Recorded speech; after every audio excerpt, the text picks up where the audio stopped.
Hello guys, welcome back to our YouTube channel guys world. അപ്പോൾ ഇന്നത്തെ video എന്ന് പറയുന്നത് ക്രിസ്മസ് സ്പെഷ്യൽ ചിക്കൻ കറിയാണ്. അപ്പോൾ നമുക്ക് നേരെ വീഡിയോയിലോട്ട് പോവാം. ആദ്യം നമുക്ക് കുറച്ച് വെളിച്ചെണ്ണ ഒഴിച്ച് ചെറിയ ഉള്ളിയും സവാളയും നമുക്ക് വഴറ്റിയെടുക്കാം. ചെറിയ ഉള്ളിയാണ് ഞാനിവിടെ കൂടുതലെടുത്തിട്ടുള്ളത്. ചെറിയ ഉള്ളി കൂടുതലെടുത്താൽ രുചി കൂടും. സവാള കൂടുതൽ ചേർത്താൽ ഒരു മധുരം ഫീൽ ചെയ്യും. അതിനുശേഷം നമുക്കതിലേക്ക് കുറച്ച് കറിവേപ്പിലയും കൂടെ ചേർത്ത് നന്നായിട്ടൊന്ന് മിക്സ് ചെയ്യാം. ഈ സമയം കുറച്ച് ഉപ്പും കൂടെ നമുക്ക് ചേർത്ത് കൊടുക്കാം. ഈ സമയം ഉപ്പ് ചേർത്ത് കൊടുത്താൽ സവാള പെട്ടെന്ന് വഴറ്റി കിട്ടും എന്നാണ് പറയാറുള്ളത്. അപ്പോൾ ഉപ്പ് ചേർത്ത് വഴറ്റിയതിന് ശേഷം നമുക്കതിലേക്ക് കുറച്ച് ഇഞ്ചി വെളുത്തുള്ളി പേസ്റ്റും കൂടെ ചേർത്ത് അതും കൂടി നന്നായിട്ടൊന്ന് മിക്സ് ചെയ്തെടുക്കാം. ഏകദേശം ഒരു ഗോൾഡൻ ബ്രൗൺ കളറൊക്കെ ആവുന്നതുപോലെ ഒന്ന് മിക്സ് ചെയ്തെടുക്കാം. അതിനുശേഷം നമുക്കതിലേക്ക് ഞാനിവിടെ ഒരു തക്കാളിയാണ് ചേർക്കുന്നത്. നമുക്ക് ആവശ്യത്തിന് തക്കാളിയും കൂടെ ചേർത്ത് ആ തക്കാളിയും സവാളയും എല്ലാം കൂടെ ഒന്ന് നന്നായിട്ടൊന്ന് വഴണ്ടി വരട്ടെ. അതിനുശേഷം നമുക്കതിലേക്ക് ആവശ്യമായ ചിക്കൻ ചേർത്ത് കൊടുക്കാം. ചിക്കനോടൊപ്പം തന്നെ പൊടികളും നമുക്ക് ചേർത്ത് കൊടുക്കാം.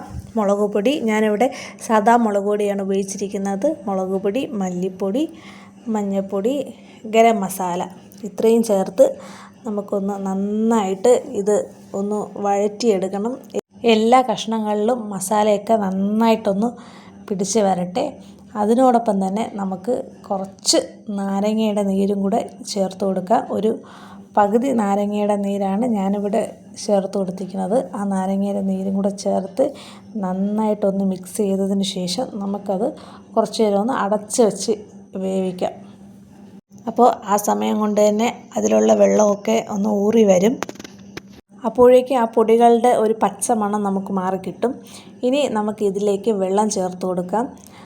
പച്ച വെള്ളത്തിനെക്കാട്ടിയും തിളപ്പിച്ച വെള്ളം ചേർത്ത് കൊടുക്കുന്നതാണ് ഏറ്റവും നല്ലത്. തിളപ്പിച്ച വെള്ളം ചേർത്ത് കഴിഞ്ഞാൽ ചിക്കൻ നല്ല ജ്യൂസി നല്ല സോഫ്റ്റായിട്ട് നമുക്ക് കിട്ടും. പച്ചവെള്ളം ചേർത്ത് കഴിഞ്ഞാൽ ചിക്കൻ കുറച്ച് ഹാർഡായിരിക്കും. അപ്പോൾ അതൊന്ന് ട്രൈ ചെയ്ത് നോക്കണം. ഇനി നമുക്ക് അവസാനം അതിലേക്ക് കുറച്ച് കുരുമുളക് പൊടിയും കൂടെ ചേർത്ത് നമുക്ക് അടച്ച് വെച്ച് 15-20 മിനിറ്റ് ലോ ഫ്ലെയിമിൽ നമുക്ക് കുക്ക് ചെയ്തെടുക്കാം. ലാസ്റ്റ് നമുക്കിതിലേക്ക് കുറച്ച് കറിവേപ്പിലയും കൂടെ ചേർത്ത് നമുക്ക് തീ ഓഫ് ചെയ്ത് വയ്ക്കാം. അപ്പോൾ നമ്മുടെ ചിക്കൻ കറി ഇവിടെ റെഡിയായി കഴിഞ്ഞു. ഇതൊരു ക്രിസ്മസ് സ്പെഷ്യൽ ചിക്കൻ കറി ആണെങ്കിലും ക്രിസ്മസ് കഴിഞ്ഞിട്ടാണ് ഈ വീഡിയോ ഇടുന്നത്.